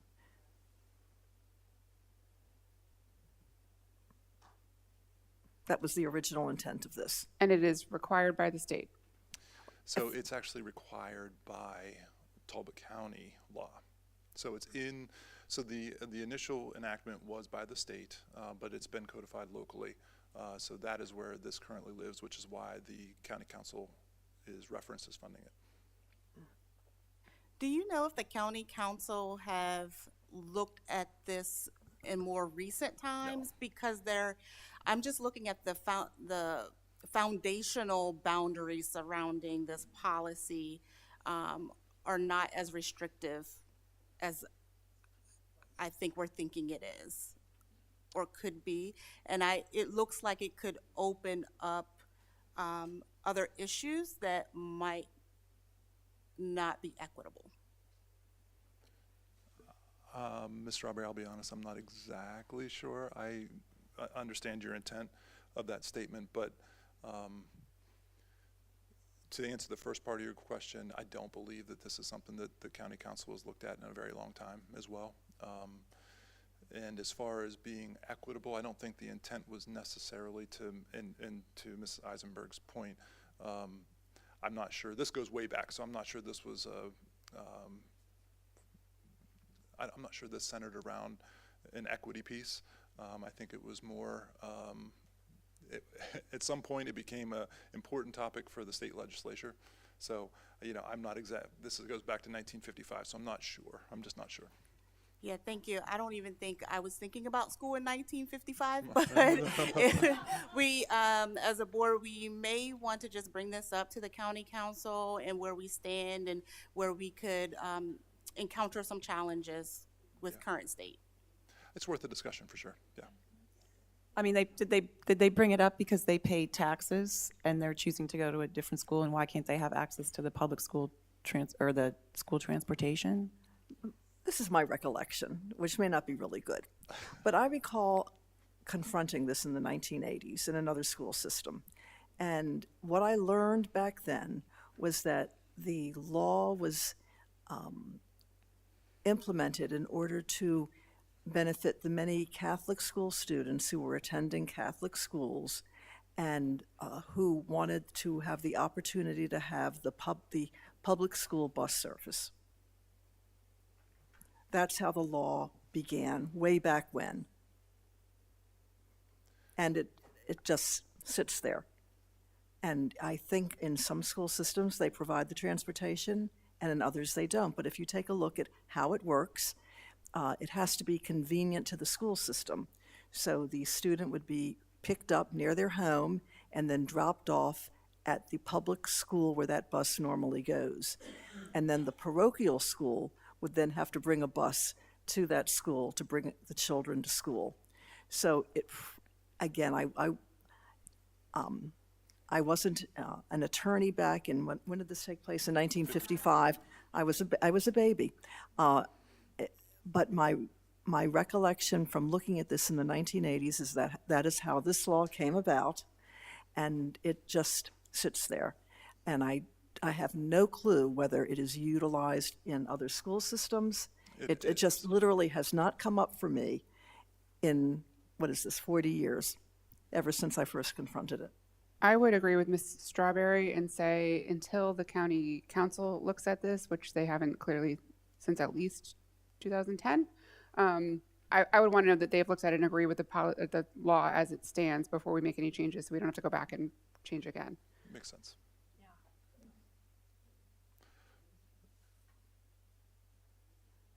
So just for clear direction to me, so we're going to table this and leave this policy unchanged. It will remain in effect, but unchanged until we have a conversation at the. That would be my suggestion, that we leave it as is until, and request that the county council take a look at it to see.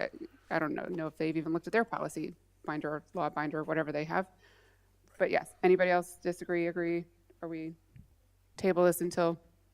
Well, actually, if I could just go one step further, and this is all coming back to me, my further recollection of the discussions I had in the 1980s was that if it ain't broke, don't fix it.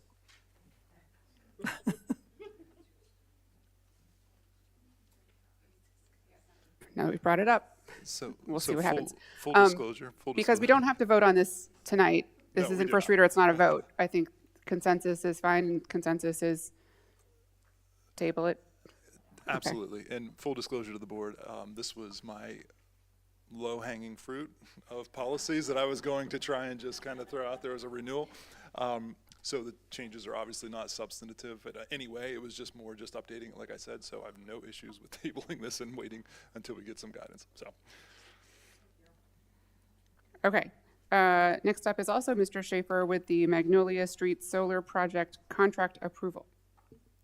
Yes, so some months back, I don't remember, a couple months ago, the board approved acceptance of a Maryland Energy Administration grant that I brought before you, and so this is a continuation of procurement process in order to secure the services to install the associated solar array. So the Maryland Energy Administration grant for $481,000, along with a donor who I have been working with, gives us a total funding amount for this project of $531,000. I am requesting that the board consider approving the contract, which you have in your board docs, for Sunrise Solar, and we're actually piggybacking on a Wacomico County Public Schools contract. They just recently won, were granted Maryland Energy Administration funds as well. They're doing a ground mount similar to what we're doing, so the scope was very close, and so I was able to use that contract, which gave us a way better price because their array is about twice the size of the one that we're going to be installing. So it worked out for Talbot County Public Schools and went through the process of getting their approval to use that contract, and it had a rider clause in it. So all that being said, I am asking the board consider approving the contract with Sunrise Solar for the referenced amount there of $492,064.22. And I can answer any Wait, could you questions. go back a slide? Yes.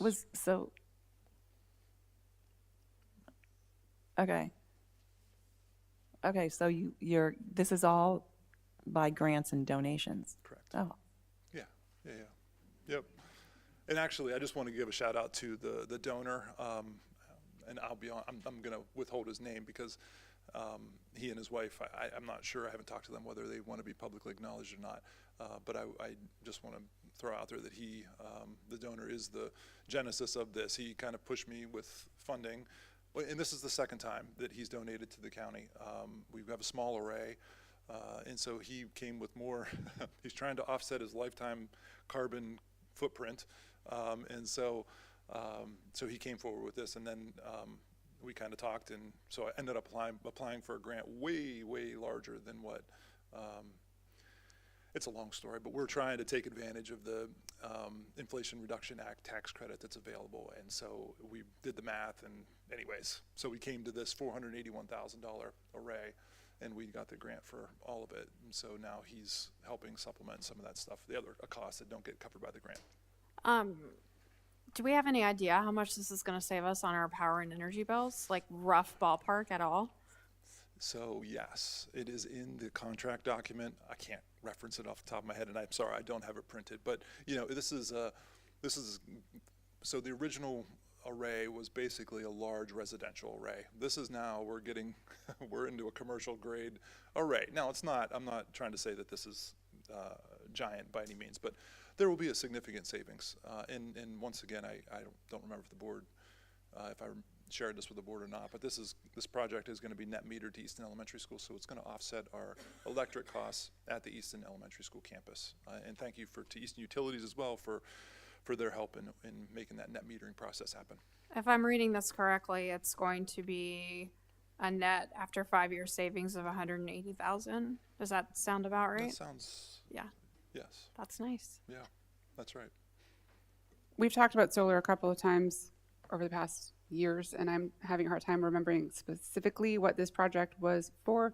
Was this for the expanded solar for the potential of future solar buses, or was this for the smaller second project suggested that was for here? Yeah, so Okay. it's going to be on the excess property that we have next to this property here, and it's a solar on schools grant, so it's a Maryland decarbonization grant. So really, it's taking advantage of state funding that's out there to reduce our energy consumption. So I mean, it's, you know, it's a free, other than work associated with it, but it's a relatively, you know, it's a free opportunity for the school system to, you know, take advantage of some state funds and reduce our electric consumption. As such, is there ability to grow it larger? I'm remembering NSBA from the past 2 years, and solar buses are at the forefront, and everybody's talking about it, and it's a fast-moving train in lots of areas. I don't think it's a fast-moving train here, but it is a train that is moving, and so I just want to know that there is space to expand to allow for that eventually. So 2 different issues, President Jackson, but yes, the Maryland Energy Administration does provide grant funding, and they've just opened it up for electric buses. That is not something that we're currently pursuing, and mostly because, and it may come up again for the board very soon, but mostly because of the infrastructure costs here. In order to bring this facility up to grade, in order to have you know, the infrastructure in place to charge electric buses, we're going to have to invest some significant money, like well past this. So it's something we're looking at. But to your point, it is a kind of a slow-moving bus in a sense, because there's a lot of challenges with the electric buses, and so we're really, not just us, but counties across the state are really weighing whether they will work, especially in more rural areas like us. So.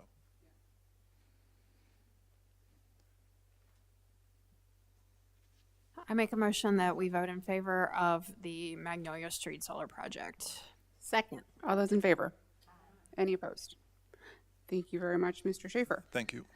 Next up is the presentation of the annual report by Dr. Pepakay. Well, what you have there in your possession is the fiscal 25 annual report, which includes progress, achievements, and other information from that school year. So just wanted to announce publicly that that is out now in print. I want to thank Ms. Gardner, Ms. Claggett for compiling, and everyone who contributed to putting this together, that it's here.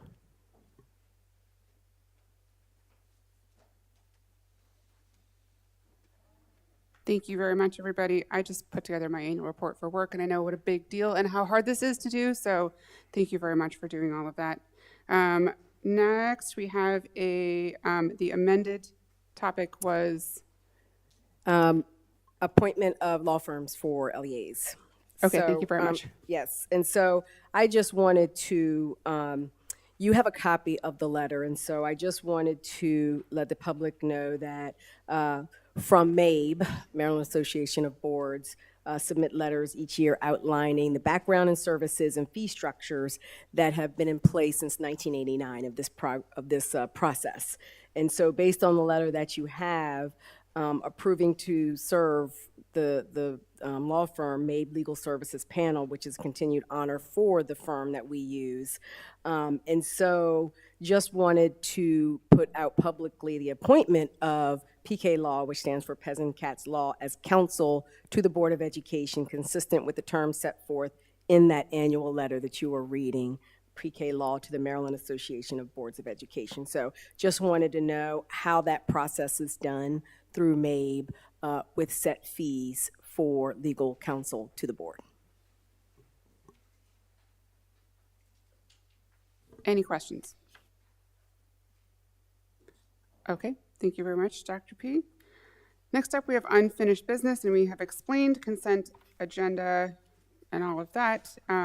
You can see a further explanation of the consent agenda under our Diligent Community Home documents.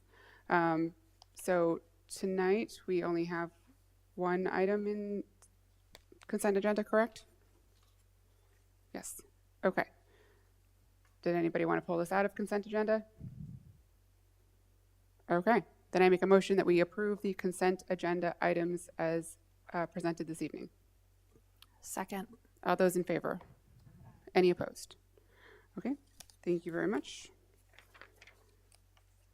Next up, we have policy 1.4, which is the school system strategic plan with the retirement of merged policy and AR 1.3 as presented during the November 19th, 2025 meeting.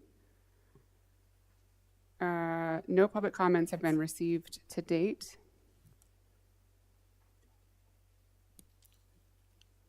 So this is second reader. It's on the second page. We voted on that. Thank you very much. Next up, we have our grading discussion. Yeah. By So Dr. P. just an update. We talked about this last month. Just to give a little background, we have a grading committee that has been working the last few months and will continue to work, and I'll give you that timeline of the future work that's going to take place. Right now, there's a policy 9.25. It's called Student Progress Reports to Parents. That's the only policy that we have related to grading, but there's a lot of practices that go with that policy. And so just as you've heard, AR, administrative regulation, are those practices that we bring forth. The board votes on policy. Internally, the system, we have practices that are outlined that everyone in the system carries out. So what has taken place is that right now there's currently a 50% floor across the district in grades 3 through 8 pretty consistently. This year it started in 9 through 12. Right now that grading committee is talking about that 50%, and so we heard concerns from that 50%.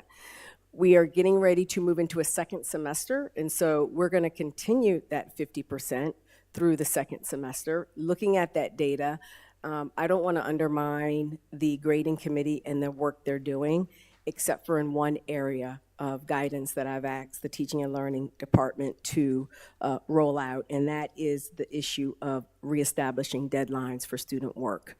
And the reason for this is that will, in my opinion, will lessen the burden for teachers in managing late assignments and end of quarter grading. And so the guidance that I am putting forth are that teachers reestablish deadlines for assignments for students to turn in as we are getting ready to transition into the new semester. The grading committee is going to be coming forth with a lot of suggestions. I know they're talking about formative, summatives. They're probably talking about some of the topics that you heard already with different assessments. And so I want to thank the grading committee for peeling back layers of this huge topic of grading. And so the timeline that we are going to be hearing draft recommendations from the committee will be in early January. They are going to reconvene. There's two committees taking place. You have a secondary committee and you have an elementary committee, and they meet separately. In February, they are going to have drafts based on feedback provided by various committees. Late February, both the elementary and secondary are going to have alignment of recommendations. Early March, the draft is going to be submitted to the Policy Committee, Citizens Advisory Committee, and the Equity Committee. Mid-late March, the Grading Committee is going to review all of that feedback for a final draft, and then at the April board meeting, there will be a first reader of recommended policy for what moves forward with grading. So right now, we are moving forward to what the one change we are doing. Our teachers are going to have deadlines for student work, and the teaching and learning department will work with schools to be able to have those deadlines. Thank you very much, Dr. Pepikai, for bringing that back to us here tonight after our discussion last month. One thing, and this is not to get into the discussion because I know the committees are both working very hard on this, but just to get clarification regarding the reestablishment of deadlines for student work. Does that include having deadlines for, say, if a student has failed a test and is retesting? Are there deadlines? So they do for have practices retesting right also? now which they are correctives that students can retake right now that's in practice. Are there deadlines and timelines around Correct, that? yes, I believe so, and I'm looking over to the teaching and learning. Are there deadlines for that? I believe for them to be able to take those, yes. Okay, thank you. So it's not waiting till the end of the grading Correct. period to say, take corrections at that point. Okay, thank you. I appreciate you issuing guidance. We had received, I don't know about everybody else, but I received a number of comments from people that live in my district that they do not like the 50%. So while I perfectly understand not changing it in the middle of a quarter, the the vision and mission of my district does not align there. Well, see, that's interesting because I received comments that were actually enlightening as to why the 50% was established in the way that it was. So this is where I'm saying I that have the committees will right, and get I have into too, that. and that's why I want to trust and respect the work of the committee that is working on this. And I know they're looking at data all types of ways, by teacher, by subject, by class. So we'll be coming forth with data to present.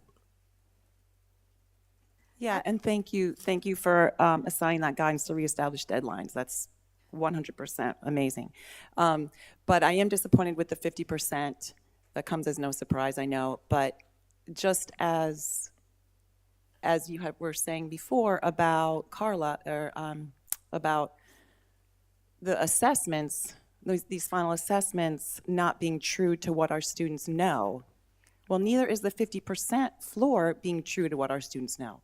That is, it's a lie to say that this kid earned 50% when they hand in nothing. And it's not something that the grading committee has even discussed. This policy, I'm not even gonna call it a policy, this practice came about without any discussion. And it doesn't take, I don't know, what it would be. It's just, okay, from now on, you get what you get. If you hand in the paper, if you hand in your test and you get 50% right, you get 50%. If you hand it in, you get 20%, you get 20%. It's not, I'm finding, like, help me understand how it's going to impede any of the practices that the committee has already done. Yeah, and that's something that I'm going to be looking forward to hearing when the grading committee comes forth. And I would strongly urge those students and those teachers that are saying that to talk with the teacher, the administrator, the department chair on those cases. I just got back from a trip to Barbados, and several people very proud of their literacy rate, 99.9% in Barbados. They went through COVID too. They teach not one, but 2 languages to their students so that they can communicate with their tourists. I looked up Talbot County's literacy rate today. This is not good. Our taxpayers are not happy. I'm not happy. We have got to do better. We have got to set the bar higher. And our students need us to do that. Yeah, and I just want to reiterate what Ms. Dodson said, that I can't tell you how many people have come up to me after the last board meeting and said, oh my gosh, I didn't know about this 50%. It was overwhelmingly against it. And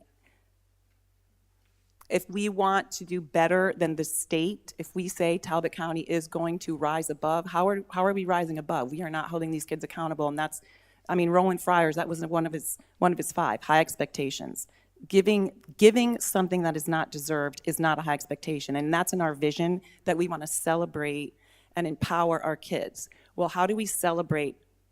We don't celebrate. They celebrate when they earn what they get. They are empowered when they achieve, when they rise to the level that is expected. So I feel like we need to expect up here, and that 50% is not doing that.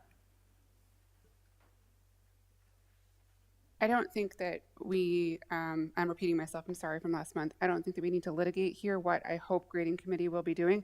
The fact that they're not talking about this, or it hasn't been brought up, is distressing to me. So I certainly hope that is a topic that will come up soon based on this timeline. I would expect grading committee to bring data and well-researched sources to solve this once and for all for the best of our students. I don't think that we need to stampede on the work that they will be doing. I expect them to bring it to us and enlighten us to all the work that they have done. What I am disappointed in is the board, I felt, spoke with a pretty clear voice at the last meeting about what we would like to see issued as guidance moving forward.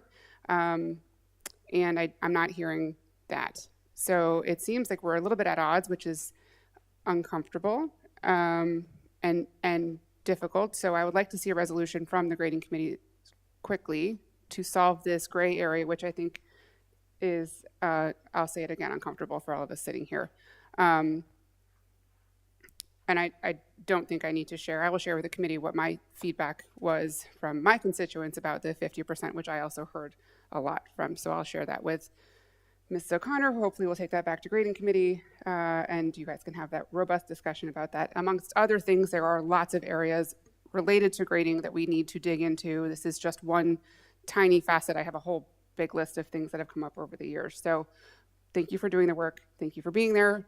Thank you for being there, Ms. Jurius. And I guess we will move on from the grading discussion.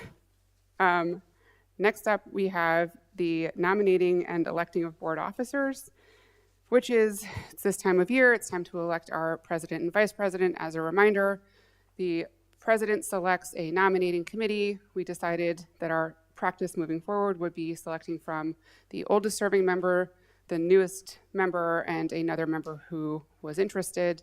So a nominating committee was selected. They have met. They will present their slate tonight, which is who they think should be the president and vice president for the next calendar year, starting next meeting. And I don't know who wants to do the presentation. So the nominating committee was myself, Mrs. Jurius, and Mrs. Whelan Cherry. And we decided that we would continue with the current board leadership of Ms. Jackson and myself. So I guess we need to either have a discussion or a vote. Correct.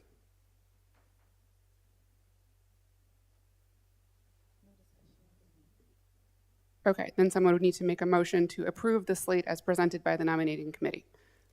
I move to approve the slate as presented by the nominating committee for continuing Ms. Jackson as our board president and Ms. Dodson as our vice president for the coming year.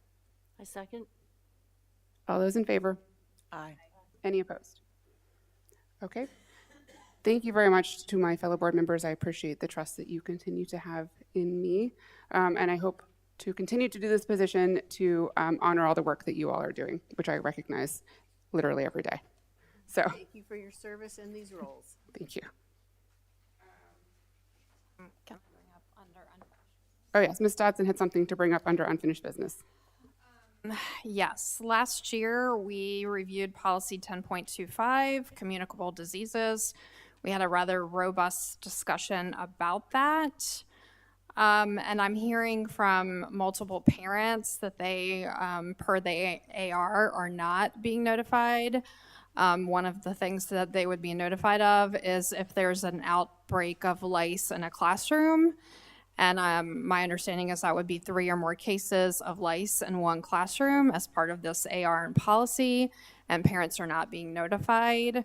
I think this is especially challenging for parents of very younger students, nonverbal students, to even know to check their children. So I guess I just would like some sort of an update into why parents are not being notified of communicable diseases per policy in AR 10.25. So the policy states that if there's 3 or more cases in a 14-day period, that parents are notified. So since, and we have talked about this, I did email Ms. Greenwood from the Talbot County Health Department, in which we follow the CDC guidelines. So I have reminded Ms. Greenwood so that we can communicate to our nurses. We know teachers are at the front line of classrooms. As a reminder, whatever their communication practices to their families, to make sure that this is top priority, knowing that we're in this season of colds. So we have sent a reminder out for this. Thank you very much. I know parents, including myself, would love to have that information, and of course, it's done anonymously, so the child or children infected are not called out. Okay. Moving on to negotiations with Dr. Horsey. Good evening, President Jackson, board members, and Dr. Pepakaye. I just want to call attention that the TCPS negotiation team has been formulated, and I would also like to thank our certified and support units here in Talbot County Public Schools. And so what I'm presenting for you today is just the development of those certified and support staff teams. I do want to call attention for the dates where it's not just one big year. So I will make the adjustment for that year. You'll notice it says 26-26.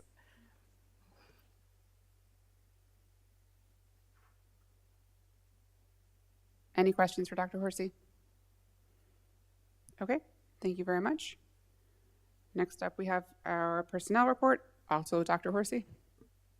Thank you. I would like to request that the personnel report be approved as discussed in closed session. I make a motion that we approve the personnel report as discussed in closed session. Second? All those in favor? Aye. Any opposed? Okay, thank you. Next up, we have the monthly budget report with Mrs. Jones. Good evening, board members. This month, we are 42% of the way through the fiscal year. We are on track with our revenues overall. We are on track with our expenditures overall. I think at some point in the spring, we may need to make a budget realignment within the special education department. That's an area that can be tricky to budget. We've got a couple big ticket items in there, and they're a little unpredictable, such as our non-public tuition and the nursing staff. Every nurse that we hire for our, and this is outside of our nursing staff that operates our student health centers in our schools that we were just talking about. This would be nursing staff assigned to specific special ed students with medical needs, and we contract a few of those. They're very expensive contracts, and so depending on the changing needs of our students, that can impact the budget within special education. So that budget may end up needing some adjustment later in the spring. We're not at that point yet. So that was my report on revenues and expenditures. And I had one other thing I wanted to share, which is, and I might present a report maybe in a month or so on all the audits that we've been through in the last 12 months because they've been numerous. But what we submitted to you in the materials that we sent home were the results of our financial statement audit for the year ended June 30, 2025. We are audited over the course of the summer. We have to have that audit completed by September 30th. It's about an 80-page report. It's rather lengthy, and the purpose of that audit is to make sure that what we're presenting to you and to the public is fairly presenting the results of our operation. We did get a clean audit opinion, which is the result. And by the end of this month, likely, we will finish the full audit of our schedule of federal awards, which is all of the $3+ million of federal awards that we get. Are those nurses hired outside of the health department or through the health department? So is that part of a combined budget or separate budget? How does all that work?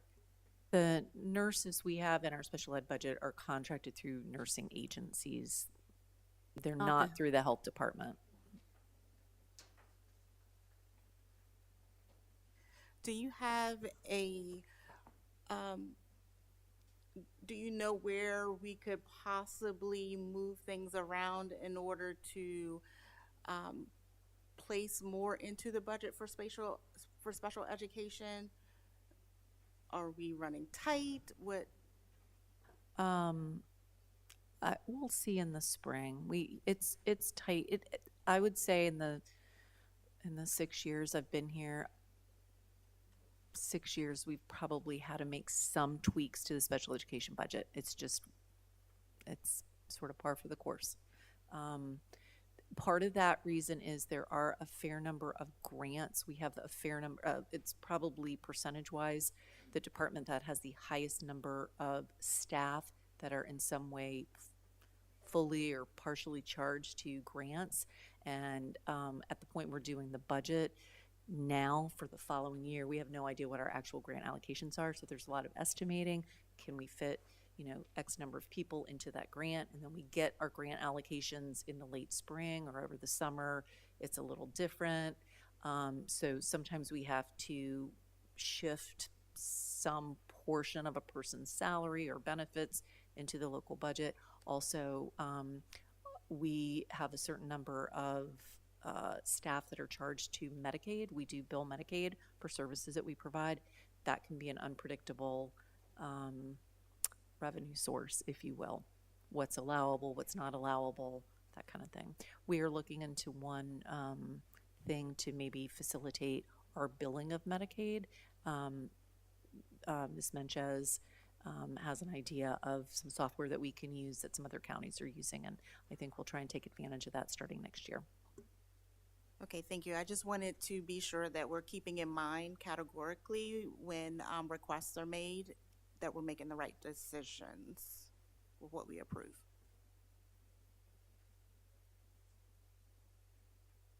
Any more questions for Mrs. Jones? Okay, thank you very much.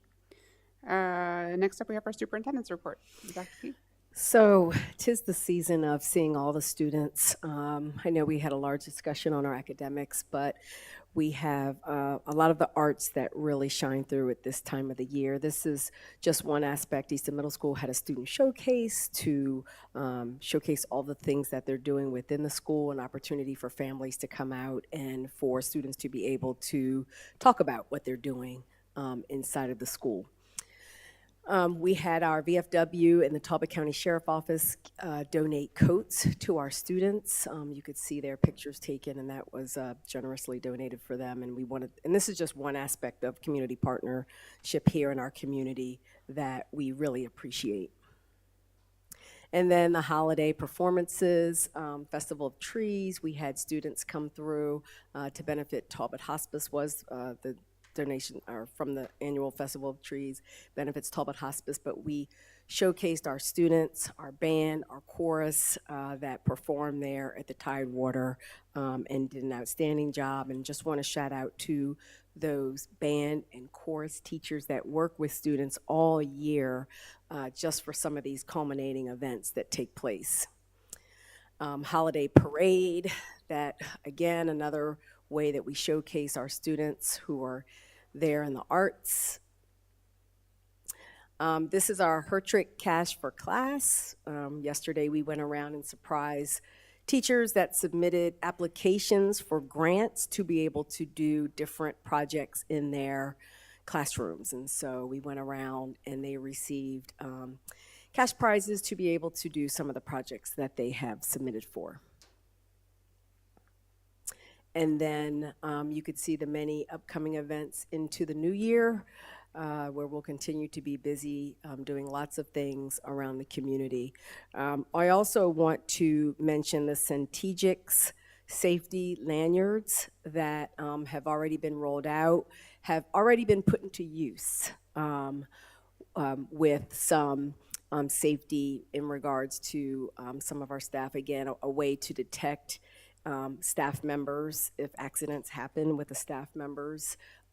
It's an easy way for emergency services to know where a staff member is so we can get them help quickly. So they have already been put into use. All staff members have been trained, and so I just want to thank the staff that's working in rolling that out. We had to go through a lot of inserting different mechanisms in our buildings, but they are up and running and actively working right now.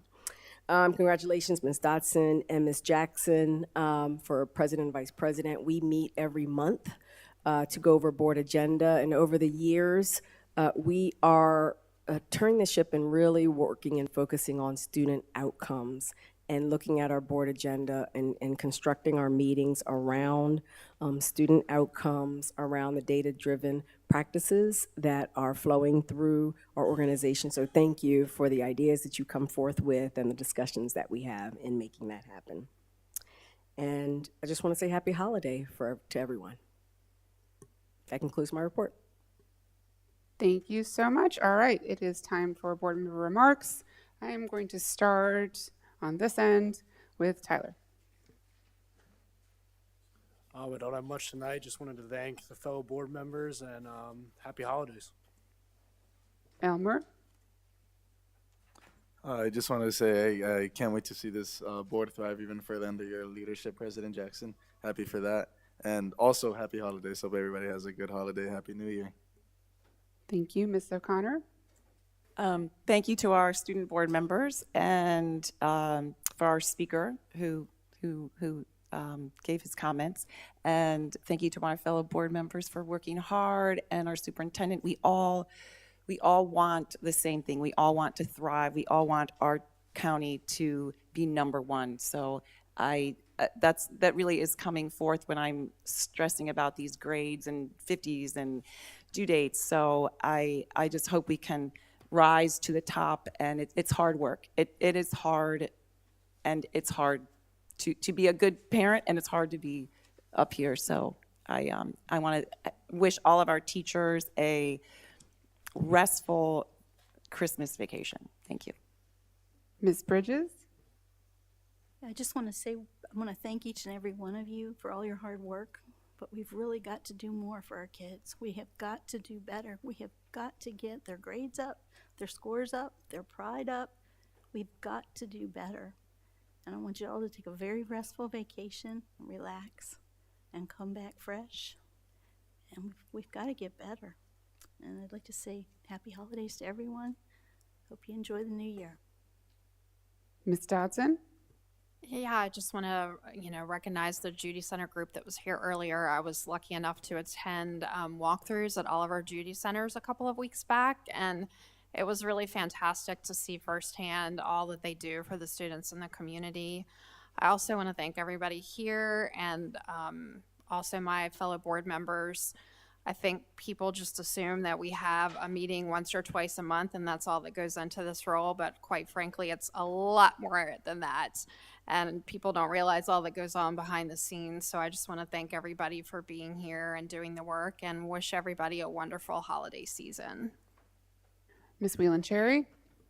So I want to thank everybody that participated at the Festival of Trees. I was one of the co-chairs this year for our 40th celebration, and it was just fantastic to see the kids. I had one group on stage and another group rotating in, and it was just highest attendance that we've had in a long time. And I think Emily, who is at Talbot Hospice, may be in for surprise when we present a check. So you all keep an eye out for that. And that was because of the students and the teachers and the parents that came out to support hospice. And then Merry Christmas, Happy Hanukkah, and Happy New Year. Ms. Jurius? I wanted to say thank you to everyone who came out from the Judy Centers. That was wonderful to hear that report and how those have evolved here in Talbot County. Thank you to our speaker for bringing that forth. We're always appreciative of people from the public who come out. That that continues to inspire us. For those of you who show up at meetings, we appreciate that. And yeah, I think we are all committed to supporting moving our students forward toward excellence. Our board works very hard and bringing all of our ideas together to see how we can accomplish that. So thank you to all. Happy holidays to all of the staff, all of the team in TCPS, our teachers, students, families who work so hard to make this a wonderful place to be. Ms. Strawberry? I firstly want to recognize Eshawn Moody, who came through with the heart that he demonstrated and the skill that he has demonstrated in his school.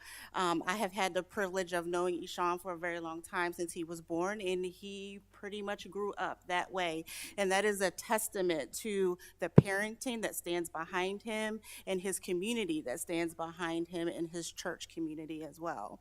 So I wanted to make sure that I recognize Eshawn for that. Secondly, I thank you guys for bringing your reports. Some of the 2026 high school upcoming graduates have already received some college acceptance letters, so I want to make sure that that's recognized and pointed out. I'm very proud of them for what they have achieved. Also, the scavenger hunt scared me half to death because I had quite a few high school seniors knock on my door to take pictures near my Christmas tree, so that was fun to have that happen. Thank you to the donor for the solar donation, and just happy holidays to everyone. I will try not to be long-winded. So ditto everything everybody said. Tonight's meeting was really impactful. I was really proud of you, Sean. That's really a nice recognition that we could give. That was, I think, a great way to end the year. Thank you to everybody for all of the hard work that you do every single day. It is so well recognized, and we are just very thankful for you. And I'm proud of you, my fellow board members. We have done a full year together. Great work. I appreciate what you bring to the table with your energy and your ideas and your true care for every single student in this district. I hope it shines through to everybody who is watching as much as it does to me. I know how much heart and soul you put into this, and you are very much appreciated. I hope everybody has a wonderful, happy holiday and stays safe in the snow. It sounds like we're going to get more of. Stay warm and dry and safe out there, and we will see you in 2026. And with that, Ms. Bridges. Can we please close this meeting? I'll second it. And it's my birthday Friday. All those in favor? Any opposed? Good night, everybody.